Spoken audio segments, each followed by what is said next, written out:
Buenos días, Schoolcore Café día 60. Hoy somos casi a punto de jubilarnos, según una compañera.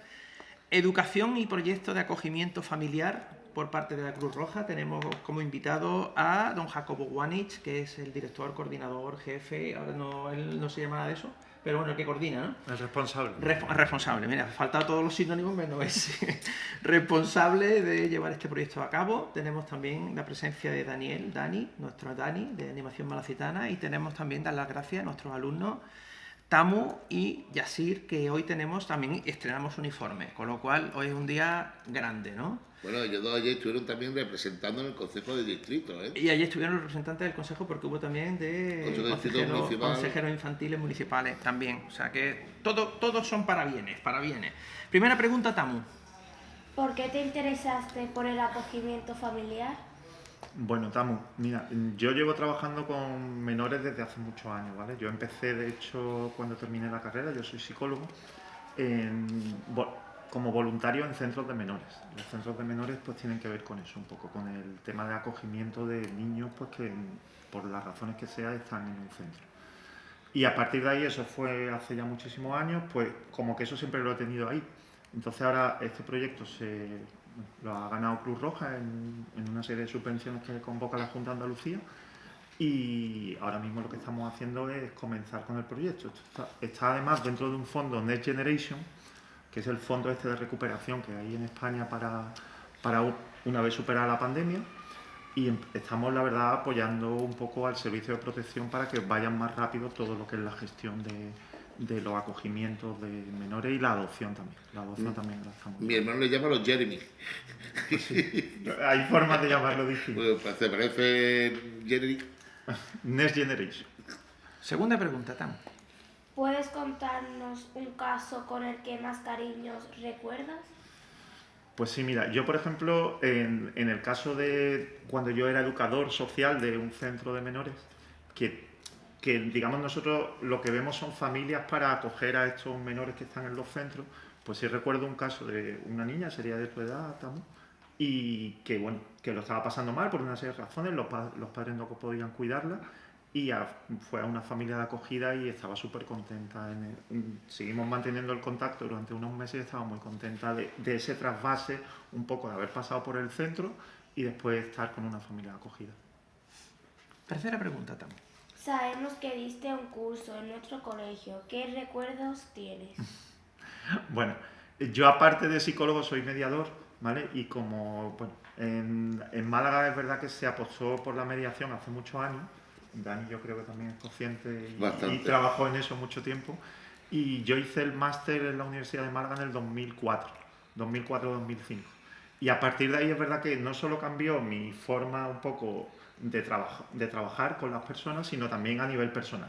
Yo creo que el tema de la resolución pacífica de conflictos nos cambia un poco a todos en nuestro día a día. Nosotros intentamos, con permiso, las emociones, los sentimientos, intentamos mediar, intentamos moldear esos sentimientos y esas emociones hacia el mejor. Eso al final es lo que hacemos un mediador. ¿Sí o no? Un poco reconducir la gestión de los conflictos. En realidad la gestión, como los conflictos al final son emociones que se producen entre personas porque tienen intereses distintos. Entonces un poco eso es lo que tratamos de explicar, que en el caso de aquí del Manuel Alto Laguirre lo que hicimos fue darle un curso a los profesores a través del CEP y después un curso a los alumnos. Bueno, ya evidentemente esos alumnos no sé dónde estarán. Ellos estarán disfrutando del proyecto y de la mediación. Hace un año y medio, ¿te acuerdas cuando hablamos lo del globo, lo de apretar el globo, que nunca explotara el globo? Sí, una dinámica muy chévere con un globo. Y ellos participaron. Vale, pues muy bien. Entonces sabéis algo de ese tema. Pues esas son las consecuencias de dar esos cursos. Al final se tiene que crear una cultura un poco, tanto en el centro como vosotros que vivís también en otras zonas de Málaga, ¿no? Pues de crear esa cultura de la mediación, de resolver los conflictos de una manera pacífica. Tan importante es saber matemática, lengua, francés e inglés como saber que los conflictos hay que resolverlos de otra manera que no es ni la violencia, ni los tiros, ni ese tipo de historias. Entonces, eso que me está preguntando esa gente que se llevaron una mochila con herramientas para poder ser un poquito más coherentes en la vida, ¿no? Y hacer un barrio mucho más tranquilo. Así que ahí estarán, supongo que eso queda. ahí guardado. Siempre. Ya Para sí, nosotros sí, esa es la intención de dar toda esa formación, para que quede un poco para ese cambio social que nosotros queremos. a bien, cambio a bien. Yasir, te toca. ¿Qué te llamó la atención para estudiar psicología?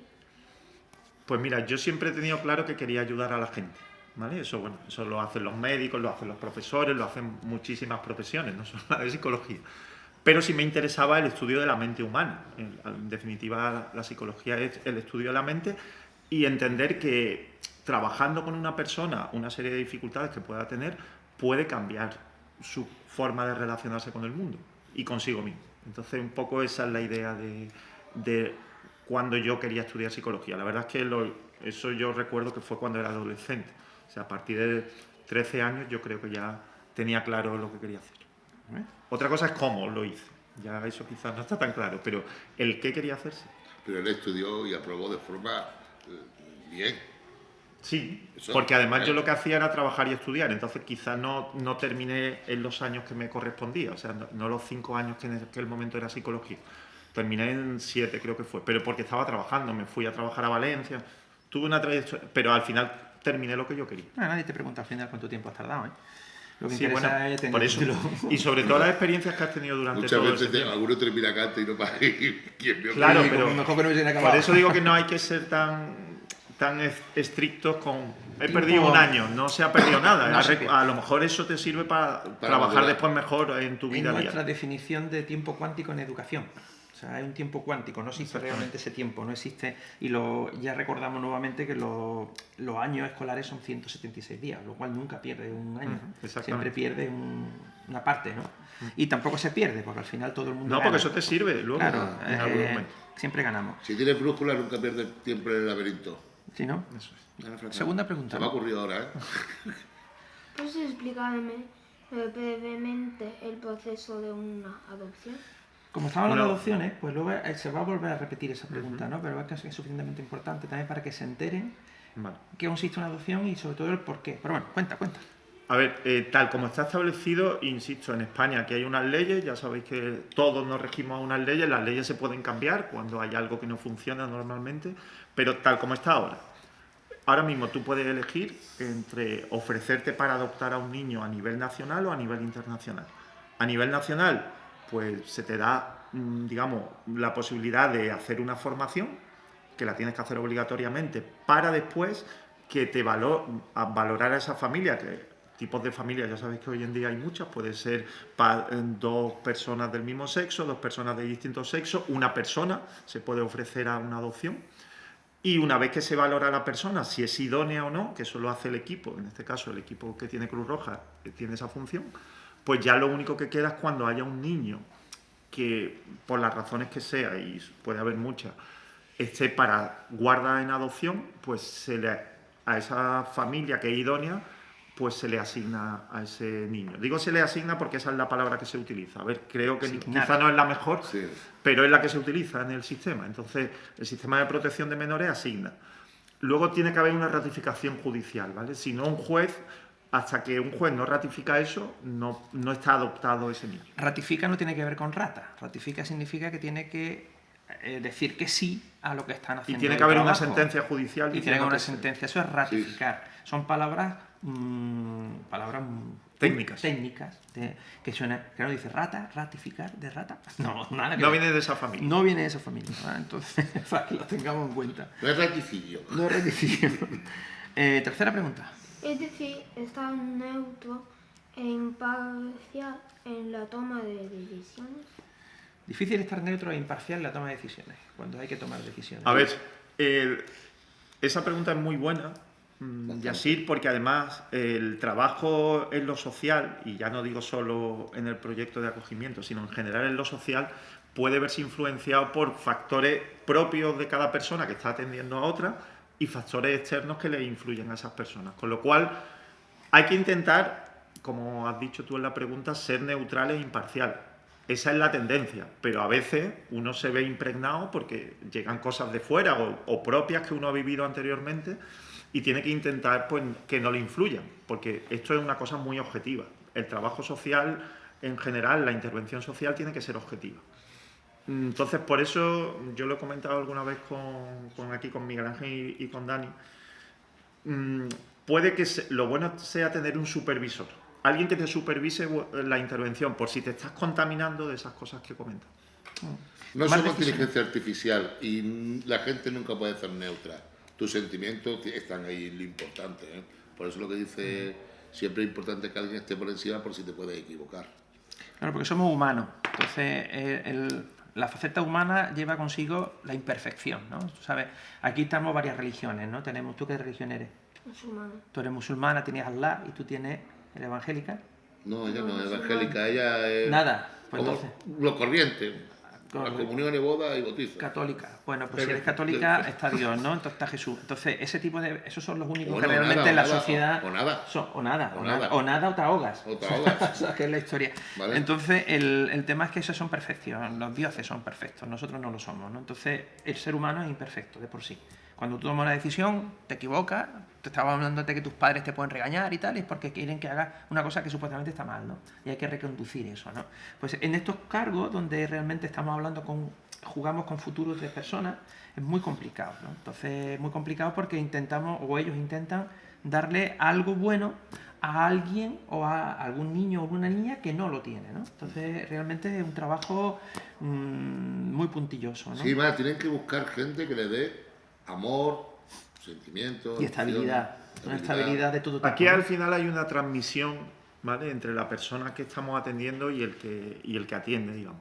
Entonces, esa transmisión a veces tiene que observarse con detenimiento, porque a veces estás diciendo cosas que la otra persona lo puede entender de manera errónea o tú también te puede afectar de manera no adecuada, porque hayas tenido una experiencia anterior parecida a la persona que estás atendiendo. Entonces, todo eso hay que tenerlo en cuenta. La siguiente pregunta, que ya es del equipo docente, recordará que la primera es del currículum del currículum que nos ha mandado Jacobo. La siguiente pregunta que la hace Dani, hay una parte que, bueno, que cuando hables de tutela él va a corregir, ¿no? Entonces, haz la pregunta porque realmente... haz la pregunta y ya... Bueno, hago la pregunta. ¿Qué trabajo realiza realmente Cruz Roja con el acogimiento y la tutela? Vale, a ver. El Cruz Roja es lo que hace actualmente, digo en Málaga, porque La Cruz Roja en el mundo árabe es la media luna, ¿que sí? la media luna roja. En el mundo ahora es la Y- media luna, efectivamente, que ahora y está bueno, en Gaza y, también. por ejemplo, en Israel, que también hay Cruz Roja, lo que pasa que evidentemente por el tema religioso, ahí se llama pues la estrella de David roja, Ojo. ¿vale? Entonces cada sitio tiene... Al final lo que hacemos en Cruz Roja es atender a personas vulnerables, en general. Esto Cruz Roja empezó como una asociación de personas que se asociaron. Hay un señor que fue el creador, ¿no? Un suizo, pues. Henry Dunant, que era suizo. Por eso la cruz es roja, es lo contrario que la bandera suiza. Si os dais cuenta aquí en algún folleto, aparece al revés, la bandera de Suiza es de color rojo con la cruz blanca y sin embargo la de Cruz Roja es Es la revés. cruz roja, ¿vale? Aquí está. Ahí está, el Entonces- hombre le gustaba molestar, realmente. ¿Vale? Entonces, esto se creó en Suiza y era por una cuestión muy sencilla. Hubo una batalla muy importante, ¿vale?, en la que él se dio cuenta, este hombre, había muchos heridos y nadie los atendía, porque el ejército que había ganado se llevaba a sus heridos y los que habían perdido estaban ahí en el campo de batalla, pues muriéndose. Entonces, ¿qué es lo que hizo este señor? Se dio cuenta de eso y dijo, pues vamos a crear algo en lo que se atienda a estas personas que se están muriendo ahí. A los que ganen, a los que pierdan. Vale. Bueno, los que ganen se atienden solos, pero los que pierden... Entonces Cruz Roja pues empezó ahí un poco para atender a heridos de guerra, fue ese su comienzo, pero luego con los años, en Málaga, que ya lleva 150 años, el año pasado, en 2023, hicimos los 150 años, pues se ha dedicado un poco a hacer de todo. En un principio, ya digo, más atención a heridos de guerra. Por ejemplo, aquí en Málaga se atendió mucho cuando hubo una guerra con el RIF, con Marruecos, Con Marruecos. hace 100 años, precisamente. Sí. Más o menos se está cumpliendo el centenario de esa fecha, pues se atendió mucho a heridos que venían de África, ¿no?, en los barcos, y se atendía aquí en Málaga. Pero luego, con el paso de los años, pues Cruz Roja tenía aquí un hospital, aquí muy cerca de aquí, que está aquí al lado del campo de fútbol. Y el hospital, como bueno, con los cambios que hubo legislativos, pasó a pertenecer al sistema público y ya se cerró y bueno.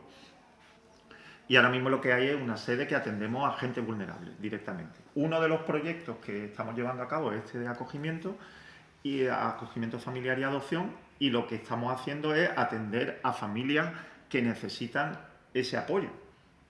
Entonces trabajamos con ellas para la consecución o bien de un acogimiento, porque sean abuelos, tíos o incluso pueden ser de segundo y tercer grado, de esos niños que están un poco desamparados por el sistema. Y luego, por otro lado, atendemos a gente pues, que quiera adoptar a un niño, lo que hemos comentado antes, a nivel nacional e incluso internacional en la formación, y esos niños también están desamparados. Con lo cual es que al final nos dedicamos a eso, a atender a niños, en este caso a menores desamparados. Y hacer informes para que luego la menores decida. Nosotros hacemos un informe proponiendo que esa familia sea idónea o no para acoger a ese menor o para adoptar a un menor que no existe. El menor ese está en un centro, pero nadie sabe quién es. Los otros sí sabemos quiénes son, porque los niños se han retirado en un momento determinado. ¿Idóneo significa que valga o no valga? Y hay una serie de factores de riesgo que puede haber en una valoración y unos factores de protección. Si son mayores los factores de protección que los de riesgo, pues evidentemente esa familia será idónea para acoger o para adoptar. Cuando los factores de protección, los factores de riesgo son mayores que los de protección, pues evidentemente ese informe irá hacia una no idoneidad, es decir, esa familia no es favorable para lo que es el acogimiento o la adopción. Tienen que buscar gente que quiera y que se sienten queridos. Vosotros el colegio... Que quiera y que pueda. Aquí son las dos opciones. Porque tú puedes colegio querer, pero no poder. ¿Os gusta venir al colegio? ¿Os sentís que os quieren? Pues tiene que buscar toda la fórmula para que esos niños y niñas se sientan queridos. Y algunos factores... Exactamente, hay factores económicos, hay una serie de factores que tienen que estar ahí, porque todo esto, el sistema sí apoya un poco a nivel económico los acogimientos, las adopciones no, pero los acogimientos sí, pero no es suficiente evidentemente para el esfuerzo que hay que realizar para un acogimiento, no es suficiente, hay mucho más que eso. Ahora vamos a remarcar el porqué. Entonces tú le vas a preguntar la segunda pregunta, que es... ¿Cuáles crees que son las causas principales para que se produzcan este tipo de actuaciones? Pues a ver, aquí la principal causa de todo esto es que hay un servicio de protección de menores. Ese servicio, antes hemos hablado de otras épocas de la historia de España, no existía en la época, por ejemplo, anterior a la democracia, no vamos a decir cuál era, pero todos lo tenemos en la cabeza, no existía ese servicio. Esto se creó una vez que empezó la democracia y ya la Junta de Andalucía se hizo cargo un poco de esta gestión.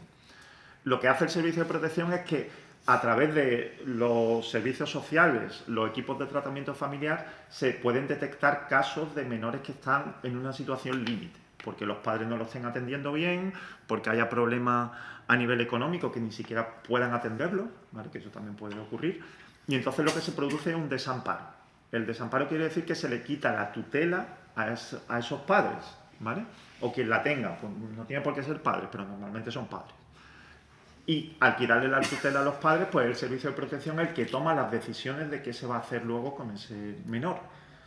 Siempre se intenta que se vuelva con la familia de la que ha salido, pero en muchas ocasiones no es posible esa vuelta, ¿vale? Claro, se intenta trabajar para eso. Sí, y lo que hacen ellos no es que porque seas pobre te van a quitar hijos, no.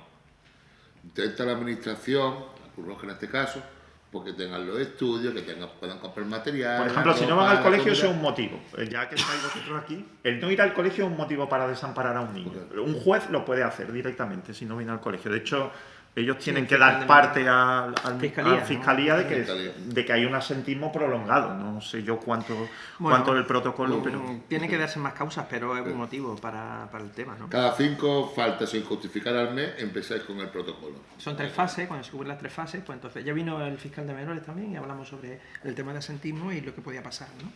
La pregunta 3 la hago yo, ¿no? Sí. Dice, ¿crees que las consecuencias sobre la infancia en riesgo podría evitarse con programas de prevención y de quién considera que debe ser la competencia? Pues a ver, los programas de prevención existen. Otra cosa es lo de siempre, si están suficientemente bien dotados. Es decir, tanto a nivel humano como económico. Que al final estamos... es lo mismo, ¿no? Es lo mismo. Pero en principio sí existen tanto los servicios sociales comunitarios, los que viví aquí en Málaga, pues... Están en Málaga hay 11 distritos, pues están los servicios sociales en los 11 distritos. También hay, evidentemente, pueblos más pequeños que a lo mejor es la Diputación la que se encarga de esos servicios sociales. Y esos son los que primero tienen que detectar el caso y trabajar con el caso. Hay casos que son de intervención directa, pues por ejemplo, si se ha detectado unos padres que no se van y dejan a los niños solos en casa y no están cuidados, pues evidentemente eso no requiere un previo, es que te lo has encontrado de un día para otro, o a lo mejor es que está ocurriendo durante mucho tiempo y no se han dado cuenta, ¿vale? Pero en cualquier caso es una situación sobrevenida. Y hay otros temas que ya se llevan viendo desde hace tiempo. Sobre todo los servicios sociales, yo voy a dirigirme a estos que están aquí, que son los de La Palmilla, pues por ejemplo trabajan para que no ocurra ese desamparo, porque ya han visto factores que se están ocurriendo en una casa, de eso, de que no llegan a fin de mes, pero se trabaja con ellos para que se solucione, ¿eh? En cualquier caso, esa es la prevención de la que estaba hablando Miguel Ángel. Hay una prevención. Luego están los equipos de tratamiento familiar cuando el tema pues se está complicando, pues intervienen también para hacer incluso sesiones psicológicas con la familia, con los niños, para ver qué está pasando realmente. Y una vez que se produce todo eso, y eso puede tardar meses, a ver, que no se trata de que esto ocurra de un día para otro, las situaciones de trabajo de prevención, pero pueden pasar meses y al final el resultado no ser positivo y producirse un desamparo. Últimamente han aumentado el número de desamparos, eso sí que lo puedo decir porque tuve una reunión el otro día con Protección de Menores y fueron muy claros. ¿Por qué han aumentado? Pues porque la crisis económica, aunque parezca que no la crisis, sino la desigualdad ha aumentado, las familias les cuesta mucho más trabajo llegar a final de mes, pero eso se une a otros factores de desestructuración familiar, muchas separaciones, divorcios conflictivos, volvemos otra vez a la palabra conflicto, divorcios que no se solucionan bien, donde hay muchas cosas ahí metidas, donde hay pues temas de que voy a hacer daño al otro por hacer daño, pero le estoy haciendo daño al mismo tiempo a los hijos. Entonces, hay muchas circunstancias ahora mismo que están dando pie a que haya muchos más desamparos. Hay que dejar claro, Jacob, que el rumor que por no tener dinero no quitan los hijos a los padres. Eso no es porque hay ayudas. ¿Vale? Hay ayudas. Y sobre todo porque eso se trabaja antes, ¿vale? O sea, cuando se detecta que no se llega ni siquiera a cubrir las necesidades más básicas, pues se buscan programas de ayuda económica. Ahora Cruz Roja le han dado, eso ya... Bueno, no tenemos el tema ese que vamos a discutir. Pero eso ha sido el gobierno. No, pero ha sido el gobierno. Hay un sistema que antes se daban alimentos en los bancos de alimentos y ahora el gobierno ha cambiado su sistema porque lo ha querido cambiar. A ver, aquí. Lo que pasa es que ¿qué entidad puede gestionar en toda España un reparto de unas tarjetas monedero? Pues ellos han planteado y se lo han dado a Cruz Roja. A ver, que yo ahí no entro porque eso es un tema... otro tema porque además eso está desde Madrid. Han dejado fuera a las familias que no tienen hijos. Bueno, eso ya, es muy estudiable. Pero eso es una cosa de ley, ¿eh? Vale. No, hablemos de los niños. No vamos a hablar de la 4. Me refiero para que entendáis que por un motivo económico nunca se va, únicamente por eso no. Ahora, que hay otras circunstancias que hay que trabajar y se verá más adelante si eso es posible o no. Continuar porque no se quiere desamparar a ningún niño, eso os lo digo claro. Eso es un tema complicado y cuando se produce la retirada, que se llama en el argot, eso es muy duro, es un proceso muy duro. El Estado español aprobó los derechos del niño y la niña y deja claro que el Estado, la Administración, tiene la obligación de proteger ante todo a los menores. Los menores estáis por encima de la ley y siempre están los niños y la niña antes que todo el mundo. Aprobado interés superior del menor. El interés superior. ¿Vale? Es importante que lo sepáis los niños y las niñas. La 4. Os vayáis aquí con la 4 que esto empiezan a abrir melones, ¿sabes? Y dejan todos los melones abiertos. Entonces, mejor no abrir melones. Si no estaríamos aquí 8 horas. Abriendo melones. La sociedad. La 4. La sociedad actual está concienciada de los problemas en los cuales están inmensas. La sociedad actual está concienciada. Bueno, eso es otra cosa que también hemos hablado antes de comenzar lo que es la entrevista en sí. A ver, aquí hay un problema de desigualdad que va en aumento. Eso es evidente, no lo decimos los que pensemos de una manera o de otra. O sea, eso es una realidad, eso es un hecho, que se suele decir. La desigualdad va en aumento. De hecho, si miramos los últimos 50 años, ha ido en aumento esa desigualdad. O sea, hay gente que es muy rica y gente que cada vez es más pobre. Y luego está una especie de clase, digamos, media, que vamos bajando nuestro nivel adquisitivo. O sea, si antes había una cosa que se llamaba capacidad de ahorro, que era un poco, si yo ganaba 1.500 euros, podía ahorrar 100 al mes, por ejemplo. Ahora mismo eso no existe, la capacidad de ahorro. Te faltan 100. Exactamente. la capacidad de ahorro se ha convertido en capacidad de pedir crédito al banco. ¿Vale? Eso es lo que se ha convertido, capacidad de préstamo. La tarjeta de crédito. Entonces, eso es otro melón abierto. ¿vale?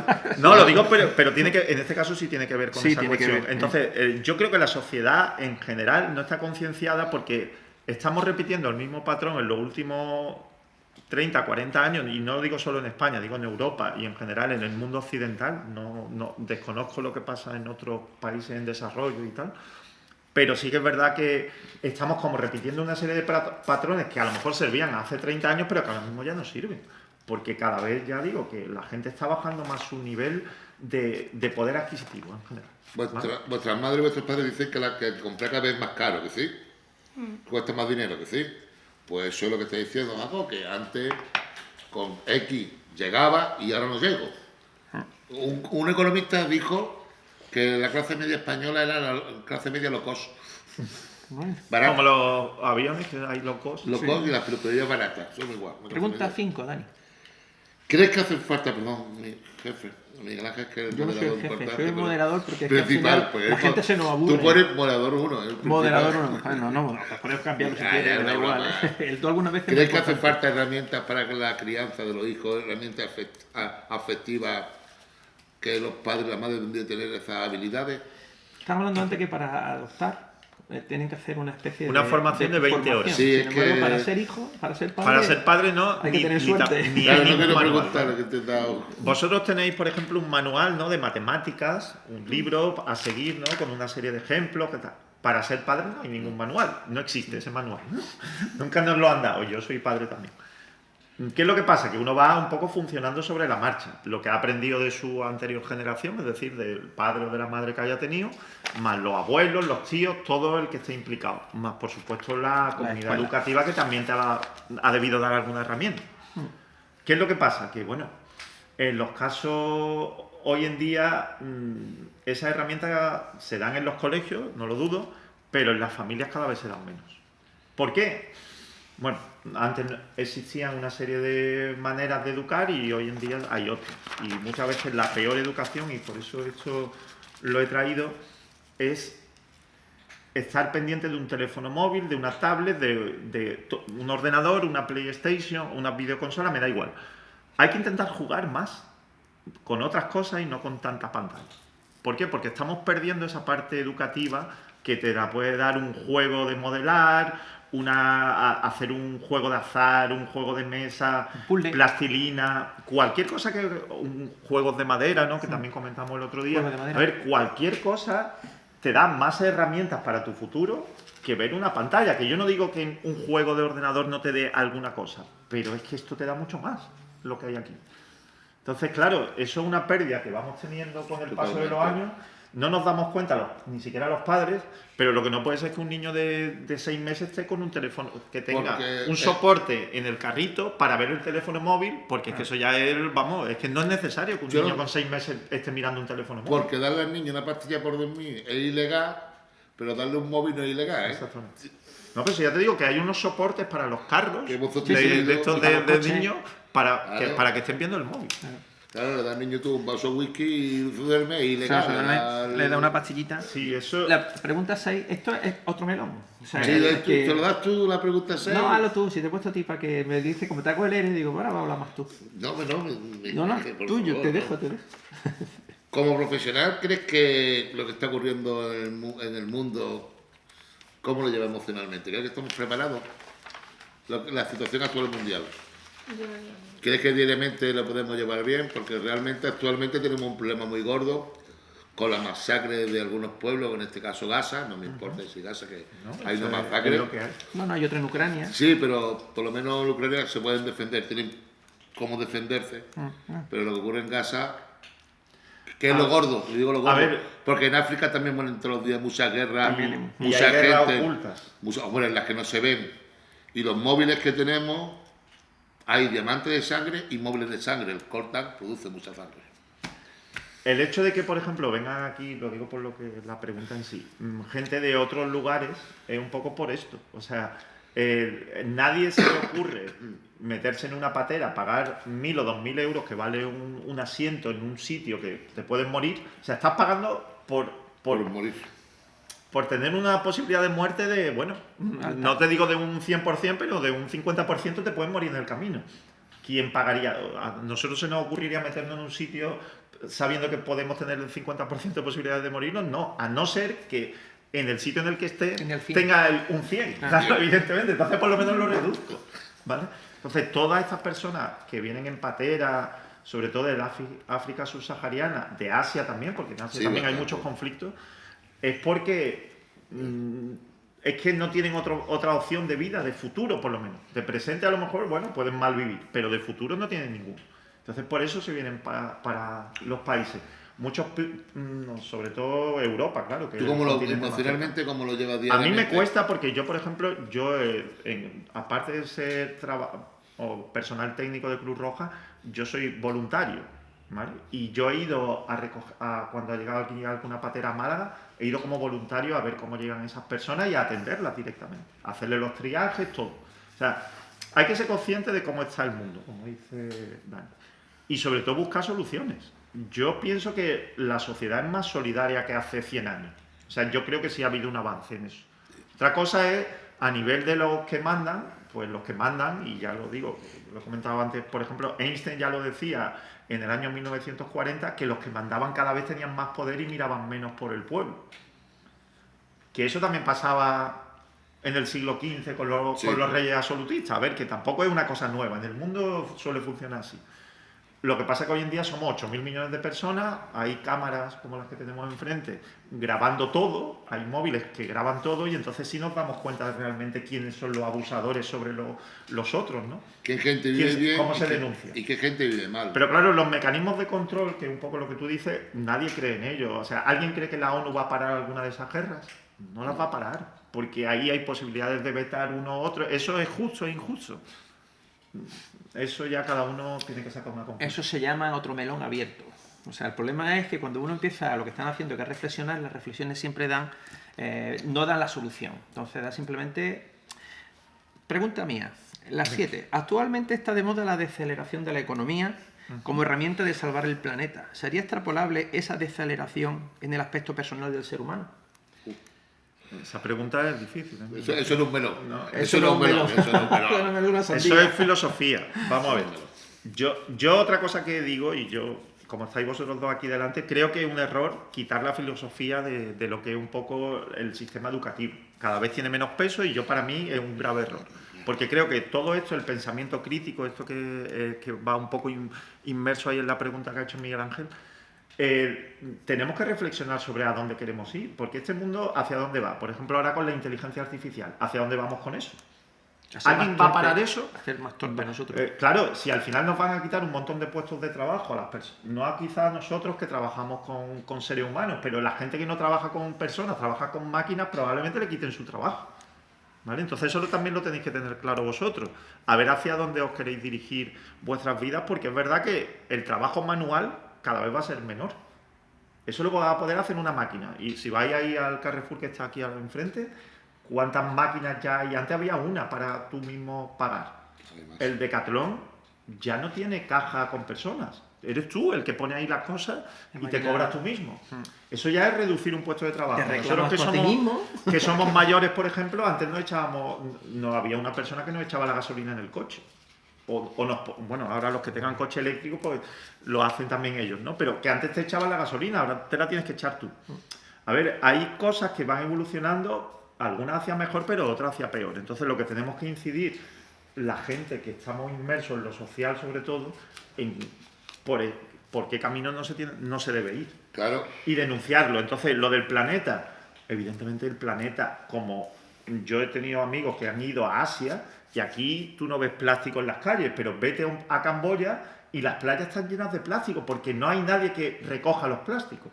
Igual que aquí sí lo hay, o en teoría lo hay, y se recicla luego, en Asia nadie recoge esos plásticos. La basura aquí, que tenemos toda la basura electrónica, se manda al Congo, a sitios así, a África, y ahí la entierran. ¿Eso qué quiere decir? Pues que esos países pues, están acumulando toda la mierda, perdón, hablando mal, de Occidente. Es como si hacéis caca y hay un agujero en el bate y cae el vecino de abajo. Guay, eso sería una buena idea. ¿Vale? Justamente, voy a hacer una pregunta. ¿Sabéis lo que a vosotros os gusta preguntaros el por qué? ¿Por qué esto? ¿Por qué lo otro? ¿Sí o no? Por la inteligencia artificial, ¿sabéis lo que es? Que porque te lo digo yo. Cuidado, porque con la inteligencia artificial es como el padre dice, te lo he dicho yo, y no te pregunta el por qué. Pues esa es la inteligencia artificial. Por eso tenía un director que se llama Miguel Ángel, o don Miguel Ángel, que le gusta, en vez de inteligencia artificial, la IH, inteligencia humana. Claro, porque la IH lo que nos permite saber que la IA nos está tomando el pelo es tener su... Claro, porque eso igual que decir, te lo digo porque te lo digo yo. Porque te lo digo yo, efectivamente. Y porque te lo digo yo no significa que esté bien. O sea, que significa que hay una serie de algoritmos que llegan a una conclusión que puede ser buena o no. Pero para eso hay que saber leer, para eso hay que saber interpretar lo que se está leyendo, vocabulario... El pensamiento crítico, el pensamiento es muy crítico. importante. Muy interesante. Pregunta 8. Yo creo que está medio... la ha respondido, pero bueno, como un menor, ¿cómo coge todo el proceso de acogimiento, tutela? Creo que lo ha explicado. Yo lo he explicado, pero le voy a dar otra vuelta. A ver, todos cuando vamos creciendo vamos como con una mochila. Imaginaros que vamos de excursión, pues vamos cargando la mochila de cosas. Claro, hay mochilas que están, pues tiene su agua, sus nueces, su plátano. Tú te vas de excursión y echas cosas buenas. Pero hay personas, y en este caso menores, que han sufrido algún tipo de maltrato, que son los que después quedan en acogida o en adopción, que en su mochila no llevan ese tipo de cosas, llevan cosas malas. Llevan dulces, vamos a poner la metáfora, ¿no? Llevan un poco dulces que no tienen que comer, llevan cosas que les van a resultar negativas a lo largo de su vida. ¿Qué es lo que se produce con una familia de acogida o con unos adoptantes? Una familia que adopta. Pues que un poco no le va a quitar esos dulces de ahí, pero sí le va a poner plátano, le va a poner nueces para que recupere un poco la parte positiva de su futuro, ¿vale? Entonces, al final es un poco de reparación lo que hacen estas familias. Reparan el daño que tenga ese chico o esa chica que lo ha sufrido. Incluso muchas veces se puede sufrir en el vientre materno, es decir, cuando la madre está embarazada puede haber maltrato, ¿eh? Eso también quiero dejarlo claro porque hay retiradas directamente del niño. Fume o beba y se lo quitan, porque salen con el síndrome. Vamos a acabar también, porque ya queda poquito, entonces vamos a hacer una cosa. Hemos estado hablando siempre, son temas muy complicados, pero como psicólogo, como persona, ¿sabría decir cuáles son los ingredientes para alcanzar una vida feliz? Pues yo pienso, a ver, que nosotros a nivel profesional tenemos que trabajar un poco el cómo uno en este mundo interviene con él, y esa intervención, que al final somos animales sociales, ¿vale? Los humanos somos animales sociales, nos tenemos que relacionar con otras personas, no sé que sea un ermitaño y te vaya a una cueva, pero bueno, esos son casos muy extraños, ¿no? Entonces, ¿cómo nos relacionamos con los demás? Pues tenemos que aprender, ¿vale? Ese aprendizaje, que es lo que estáis haciendo con los conocimientos que os dan aquí en el colegio, también vale para todo lo demás, no solo aprendizajes de conocimiento, sino aprendizaje de tu vida. Entonces, ahora va a salir la película, creo que se llama la de las emociones, ¿no? La segunda parte, que ya salió la primera en su momento. Yo creo que trabajar las emociones, de verdad, que para mí significa ser feliz en un futuro. Si tú te las trabajas, si sabes que vas a ponerte triste por lo que sea, pero sabes que no pasa nada por estar triste. Si sabes que la alegría y la tristeza se pueden combinar y tampoco pasa nada, no hay que agobiarse por nada, porque todo el día a día, si hoy has tenido un mal día, pues pasas la página y al día siguiente empiezas de nuevo, está por escribir la página. Entonces, no sigamos un poco los esquemas que nos dan negativos desde muchos sitios, ¿vale? O los ejemplos que tenemos en el día a día y construyamos nosotros nuestra propia forma de vida. Y no quiere decir que los que nos ven algunas personas no sean positivos y cojamos esa parte, ¿eh? Sino que hay que evitar la parte tóxica. Los psicólogos insistimos mucho en eso. Si tienes una persona a tu lado tóxica, intenta pasar el menos tiempo posible con ella. Porque al final te vas tú a infectar de eso. Te va a contaminar. ¿Vale? Huye. Y la última pregunta, que va ya en... ¿Qué melón que tú has puesto aquí? Te toca a ti. ¿No? Miguel Ángel, el director, se ha vuelto frutero. Habla de Yo he melones. vuelto frutero. El druida, frutero. Frutera, melonero. Ahora como está la huelga de los del campo, pues... La huelga patrocinada por los gobiernos, que quede claro. Bueno, hay que echarle una mano a los meloneros. Otro melón, otro melón. Otro melón. ¿Cómo crees que los centros educativos podrían meter o introducir lo que es la parte emocional? Porque no va a haber la asignatura de emociones, no tendría sentido. Y tampoco la película... El Skullcore es un programa de emociones. Y tampoco la película de los monstruos, lo van a estar viendo siempre. Lo de monstruos, ¿cómo es? La película de los monstruos. ¿Lo habéis visto alguna vez? Te pones rojo, chilla, te pones verde bonito. Eso es Sully, Monstruo S.A. se llama. No, eso hay... No, está lo de los monstruos, de las emociones de los monstruos. Monstruo S.A. Que se cargaban por los llantos de los niños. No, eso no. Hay una cosa, un cuento infantil. Pues entonces ya está. Experiencia de los centros. ¿Qué podemos...? A ver, yo hace poco además estuve otra vez releyendo un poco la última reforma educativa, ¿no?, que afecta a los centros. Sí. Por ejemplo, decía un poco que en las matemáticas había que trabajar la parte de cálculo, todo eso, pero también al mismo tiempo la parte emocional. Yo hay cosas que sinceramente creo que no tienen mucho sentido. En las matemáticas meter una parte emocional, pero sí que hay asignaturas en las que creo que se puede trabajar de manera transversal la parte emocional.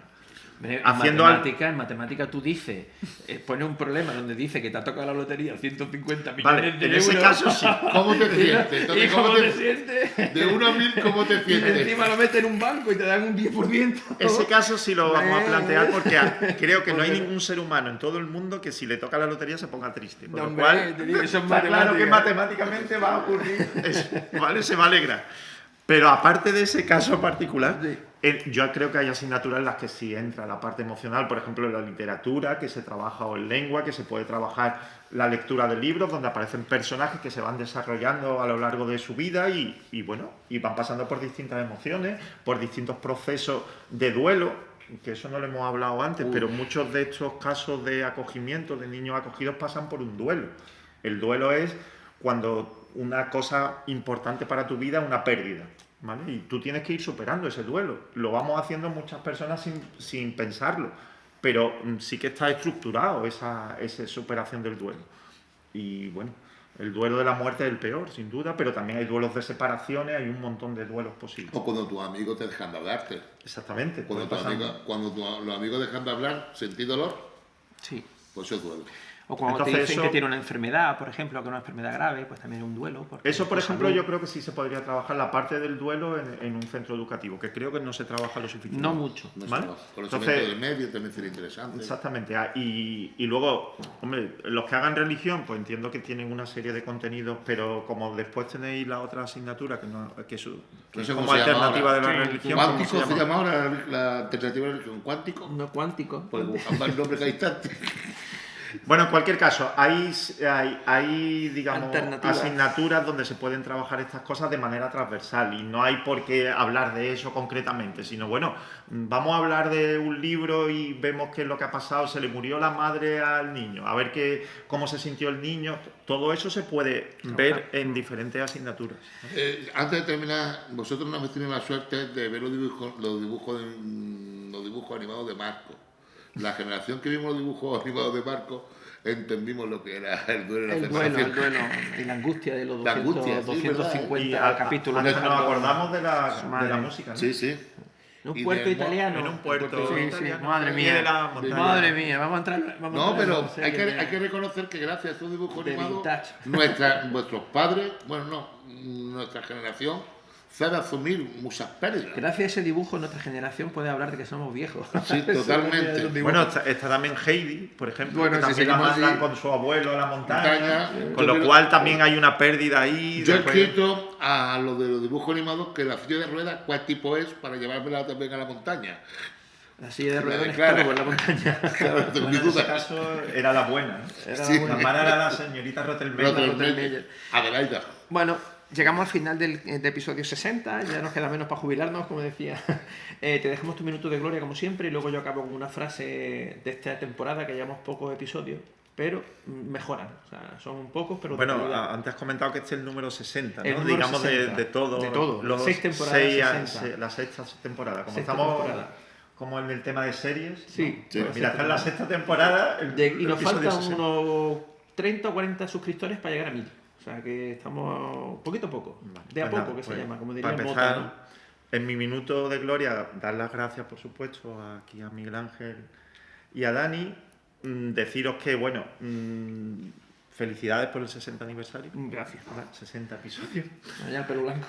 Y a ver, la aportación, ya digo que desde mi lado, ¿no? Como personal técnico de Cruz Roja y como psicólogo profesional y también como ser humano, porque eso no se puede separar, está todo unido, es una aportación para que el mundo sea mejor, de verdad. Como yo sé que no puedo aportar a lo que esté pasando a 10 kilómetros de distancia, puedo aportar lo que está pasando aquí. Entonces, yo sé ya perfectamente, después de tantos años trabajando en el tercer sector, el sector de ayuda social, digamos, que yo voy a trabajar siempre con personas para mejorar su vida, simplemente. Si puedo hacer que mejore su vida, pues con eso yo me quedo, ¿vale? Entonces, en el caso cuando he dado cursos aquí, pues he intentado eso, que mejore la vida tanto de los profesores a la hora de gestionar sus conflictos, como de los alumnos, como de los padres, que ahora mismo mi encomienda es la de trabajar con familias para a ver cómo acogen en condiciones y que esos niños tengan un acogimiento y un futuro y se vinculen con esa familia de una manera adecuada. Pues esa es mi encomienda ahora mismo. Pero siempre va a ser esa, ¿vale? Ayudar a las personas para que su vida sea mejor. No digo que cambie radicalmente porque ya sabemos que eso no es fácil. Pero por lo menos que su vida y su futuro, porque al final vivimos muchas veces de expectativas y de ilusiones. El ser humano vive de ilusiones, si uno no tiene nada, pues al final su vida es muy triste, ¿no? Por eso es lo de la felicidad. Uno tiene que vivir de alguna ilusión, de, oye, yo quiero hacerme mayor para trabajar de esto, quiero ir al concierto de tal. Siempre buscamos cosas que nos ilusionen. Y el trabajo es una de ellas, lógicamente, pero lo más importante es la vida personal, ¿eh? Eso no lo neguemos. Así que con eso termino. Le damos las gracias a Jacobo, le damos las gracias a Cruz Roja también por dejarnos a Jacobo que comparte este tiempo con nosotros y acabamos con la frase de esta temporada que es: la verdadera felicidad consiste en hacer el bien. Muchas gracias.